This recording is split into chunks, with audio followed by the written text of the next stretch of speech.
Ember's Oath. Chapter 14. Part 5. Ember. A noise from upstairs broke the moment. We both looked up. Noah appeared at the top step, wearing Hitch's oversized cap like it was the most normal thing in the world. "Are we allowed downstairs now?" I let the tension in my shoulders ease just a fraction. "Depends." "On what? Did you bring trouble with you?" Noah looked offended. "No." A pause. "Maybe." Roxie laughed under her breath. "Honesty is good." Noah took that as permission and came running down the stairs. "Can we have the bakery things now?" I shook my head. "You're only 5 and already negotiating." "I'm good at it." Clearly. Viv followed behind him, carrying Daisy's book. Her eyes flicked between Roxie and me, reading the room without asking a single question out loud. But she didn't need to. She already knew something had changed. And so did I. I looked at Roxie one more time. The fires had started as something distant, something I could contain, something I could step away from when the shift ended. But now they weren't just reports and radio calls anymore. They were here, in the same room, in the same air, and somehow, without either of us saying it out loud, we were both standing inside them. Whatever came next, I didn't know. But I knew one thing for certain. I wasn't letting her face it alone. Noah made a beeline for the bakery bag the second I set it on the kitchen island. His little hands reached up towards it. "Can I?" I looked down at him. "What do you think?" He pulled his hand back immediately. "I think I should ask first." I smiled. "I think that's a very good idea." Viv laughed quietly. "See? Someone's teaching him manners." Noah folded his arms. I already had manners. Daisy looked over from beside her mom. "You forgot to say thank you yesterday." I remembered later. "That still counts." "It does not." The siblings continued bickering as Viv shook her head. "They've been like this all morning." "I believe it." I opened the paper bag. The smell of fresh pastries immediately filled the kitchen. Noah's eyes widened. "Those are huge." "They're normal-sized. They're giant. They're definitely normal." He looked at Roxie. "Who's right?" She smiled innocently. "I think they're somewhere in the middle." He nodded thoughtfully. "That's probably the safest answer." Viv laughed. "He's learning diplomacy already." I handed everyone a pastry before pouring fresh coffee for Viv and Roxie. For a few minutes, everything felt almost normal. No radios, no meetings, no fire alarms, just conversation. Viv sat opposite me at the table, while Noah and Daisy ate at the breakfast bar. She looked tired, not physically, emotionally. "You've all done more than enough for us." I looked up. "You don't need to keep thanking us." "I do." She smiled sadly. "You've taken complete strangers into your home. You're not strangers anymore." The words left my mouth before I realized I'd said them. Viv smiled. "I was hoping you'd say that." Roxie looked across at me. There was something in her expression I couldn't quite place. Gratitude, relief, maybe both. Viv took a sip of her coffee. "I've been thinking." I frowned slightly. "About the house." She looked down into her mug. "I know Stone said we can stay as long as we need." He meant it. "I know." She smiled faintly. "But I don't want to become a burden." Before I could answer, Falcon walked into the kitchen. He'd obviously heard the last part. "You won't." Viv looked over. "I didn't mean." Falcon raised a hand. "I know what you meant." He pulled out a chair and sat down. "This club exists for one reason." He looked towards Noah and Daisy. "Family. Sometimes that's blood." He glanced around the room. "Most of the time, it isn't." Viv's eyes glistened slightly. "I don't know what to say." "You don't have to say anything. You You just stay until you're ready." She nodded slowly. "Thank you." Falcon stood again. "I've actually come looking for Ember." I looked over. "What's up?" "Stone wants us." My stomach tightened slightly. "Now?" Falcon nodded. "Harris has been back in touch?" Of course he had. Work never stayed away for long. I looked at Roxie. "I won't be long." She gave me a small smile. "I'll keep everyone entertained." Noah looked up with icing around his mouth. "I can help." "I don't think anyone doubts that." He grinned proudly. Falcon chuckled. "I'll leave you to it." As we stepped out into the hallway, the laughter from the kitchen faded behind us. Falcon waited until we were out of earshot before speaking. "Roxie knows. Some of it. Not everything." He nodded approvingly. "Good. She deserves to know enough to stay safe, but..." He glanced back towards the kitchen door. "She doesn't need to carry everything we're carrying." "I know." We reached Stone's office. The door was already open. Inside, Stone stood by the window while Ledger worked at his laptop. Torch had a large map spread across the desk. Torque leaned against the wall with his arms folded. Stone turned as we entered. "Harris just called." "What did he find?" Stone looked at each of us before answering. "They've identified the accelerant." Ledger looked up. "So?" "Harris says it's not something the average person would usually have lying around." He paused. "It's a commercial-grade product." Torch frowned. "So whoever we're looking for planned this." Stone nodded once. "And they either have access to it, or they know someone who does." The room fell quiet again. Every answer seemed to create two more questions.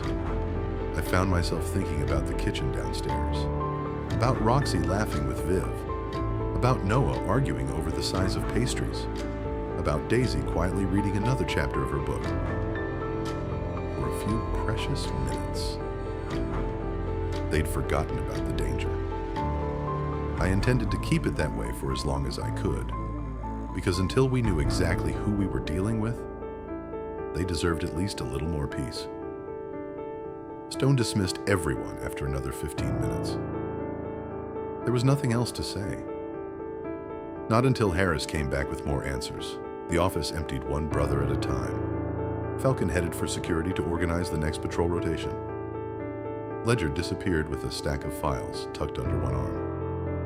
Torch and Hitch were already discussing routes through Rapid City that would let them cover every club property twice before dark. Torque lingered by the door. "You all right?" I looked over. "Yeah." He didn't look convinced. "You're thinking too much." "I usually am." He smirked. "That's why Stone keeps you around." "I thought it was my sparkling personality." Torque actually laughed. "Definitely not." With that, he headed downstairs, leaving me alone with Stone. The president stood at the window overlooking the yard. His arms were folded across his chest. "What aren't you saying?" I asked. He didn't turn around immediately. "I've known you nearly 15 years. I know that look." Finally, he faced me. "I don't like how close this is getting." I frowned. "What do you mean?" "The apartment. The workshop. Now Roxie gets a threatening message." He let out a slow breath. "I don't believe in coincidences." Neither did I. Not anymore. Stone walked around the desk and sat down. "I need you focused."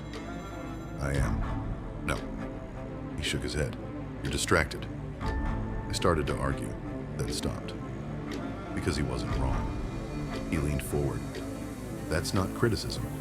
It's an observation. I've watched you since Roxie walked into that emergency department." I rubbed the back of my neck. "It's not like that." Stone raised an eyebrow. "Really?" I sighed. "I barely know her." "But you want to?" That wasn't a question. I looked down at the floor. "Yeah." Stone smiled faintly. "I figured." Silence settled between us. Then his expression became serious again. "I'm not telling you to stay away from her." My head lifted. I'm telling you to remember what's happening around us. I know. If whoever's behind this starts targeting people connected to us... Hurry, he didn't finish the sentence. He didn't need to. The thought had already crossed my mind more than once. I won't let anything happen to her. Stone held my gaze. I know you won't. But you also can't be everywhere.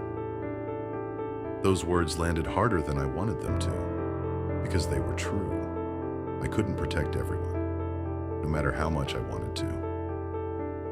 A knock interrupted the conversation. Falcon poked his head through the doorway. Sorry. What is it? Stone asked. Patrols are ready. Hitch and Torch are taking the north side. Torquay's checking the workshop again. Stone nodded. Good. Falcon looked at me. You coming? In a minute. He disappeared again. Stone stood, clapping me once on the shoulder as he passed. Don't carry this on your own. I've got 23 other brothers for that. He left me alone in the office. I stayed there for another minute, just listening. The clubhouse sounded alive again. Laughter drifted up from downstairs. Someone had turned the television on. Music played quietly from the kitchen. Normal life, or as close to normal as we were going to get. I headed downstairs. The first thing I saw was Noah sitting cross-legged on the lounge floor. He'd somehow convinced Blaze to play a board game despite the walking boot. I won again, Noah announced proudly. Blaze pointed accusingly at Daisy. She's helping him. I am not, Daisy replied, trying and failing not to smile. You absolutely are. I just explained the rules. You explained the winning rules. Roxie caught my eye from the other side of the room. There you are. There I am? She smiled. Stone finished with you? For now. She looked at me for a moment, long enough to notice the thoughts I hadn't managed to hide. You okay? I glanced towards the children, then back to her. I will be. She didn't push, didn't ask another question. Instead, she simply handed me a mug of coffee. I thought you might need this. I accepted it with a grateful smile. Thanks. Our fingers brushed for the briefest second. Neither of us pulled away immediately. Then Noah's voice broke the moment. Ember! I looked over. Yeah, little dude. We need another player. For what? So Uncle Blaze stopped saying we're cheating. Blaze looked horrified. I never said cheating. You said conspiring. That's practically the same thing. The room erupted with laughter. I looked back at Roxie. For the first time since this all began, she wasn't thinking about the fires. She was smiling. Really smiling. I silently promised myself one thing. I'd do whatever it took to make sure she had as many moments like this as possible. Because somehow, without either of us meaning for it to happen, she'd become worth protecting. Noah eventually declared himself the undisputed champion of board games. Blaze strongly disagreed. I was distracted.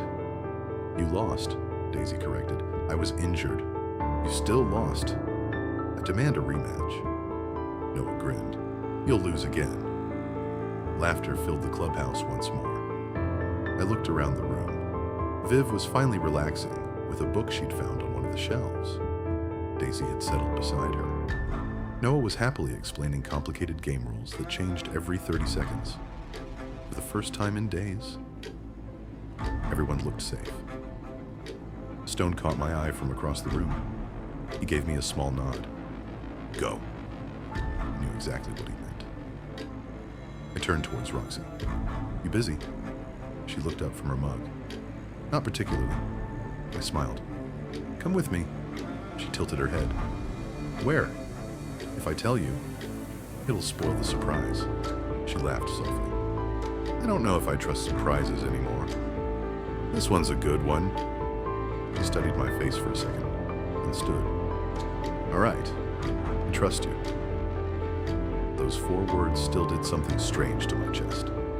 I grabbed my leather jacket from the coat rack near the front door before holding it open for her. You might want this. She slipped it on. The sleeves were far too long. She pushed them back with a laugh. I look ridiculous. I shook my head. No, you look like someone wearing a jacket that's 3 sizes too big. There's a difference. She rolled her eyes. Such a charmer. I have my moments. Outside, the afternoon sun hung low over the black hills. The air was warm enough that the cool breeze felt refreshing. My bike sat exactly where I'd left it, matte black, clean despite everything that had happened. Roxie stopped beside me. Her eyes widened slightly. I've never actually been on a motorcycle. I looked over. Never? She shook her head. Not once. I smiled. Well, there's a first time for everything. She looked from me to the bike. You're serious. I am. What if I fall off? You won't. How do you know? Because I won't let you. She laughed nervously. That sounds very confident. It is. I picked up the spare helmet from one of the saddlebags and handed it to her. Here. She turned it over in her hands. This feels very official. It is. I stepped closer. Mind if I? She nodded. I gently adjusted the chin strap until it sat comfortably. There. Our first safety check. She smiled behind the visor. I suppose I should expect those from a firefighter. And a biker. True. I swung a leg over the bike before starting the engine. The deep rumble echoed around the clubhouse yard. Several brothers looked over. Blaze appeared in the doorway on his crutches. You're finally taking her? I looked back. Took you long enough, Falcon added from behind him. Roxie's cheeks immediately turned pink. She looked at me. They've all been waiting for this. Apparently. Stone stepped onto the porch with a mug of coffee. About time. I shook my head. You're all impossible. No, Stone replied with a grin. We're just placing bets. Roxie laughed. Bets? On what? How long before you ask for another ride? I looked over my shoulder. Ignore them. They've got nothing better to do. I heard that, Blaze called. You were supposed to. I looked back at Roxie. Ready? She took a slow breath. As I'll ever be. All right. Step onto the left peg. Swing your leg over. She followed every instruction carefully. Once she was seated behind me, she looked uncertain. So, what do I do now? I smiled. The most important part.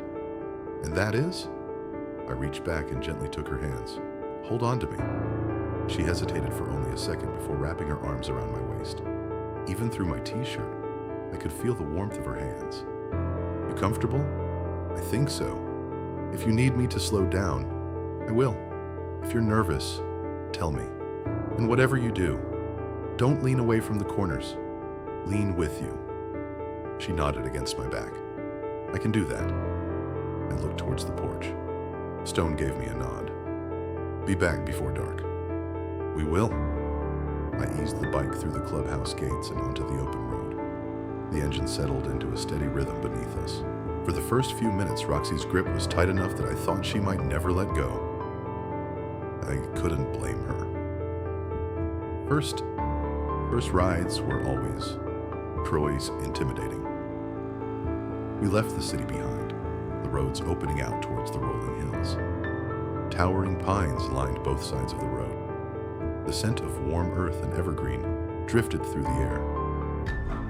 The afternoon sun filtered through the trees, scattering patches of light across the tarmac. Gradually, I felt her relax. Her grip softened. Not because she was letting go, because she'd started trusting the bike. Trusting me. I smiled inside my helmet. Without saying a single word, I knew she was enjoying it. And somehow, after everything we'd both been through, this felt exactly like what we needed. Just the two of us, the open road, and a few miles, where the only thing we had to think about was the ride ahead. The story isn't over yet. Join me in the next chapter of Ember's Oath.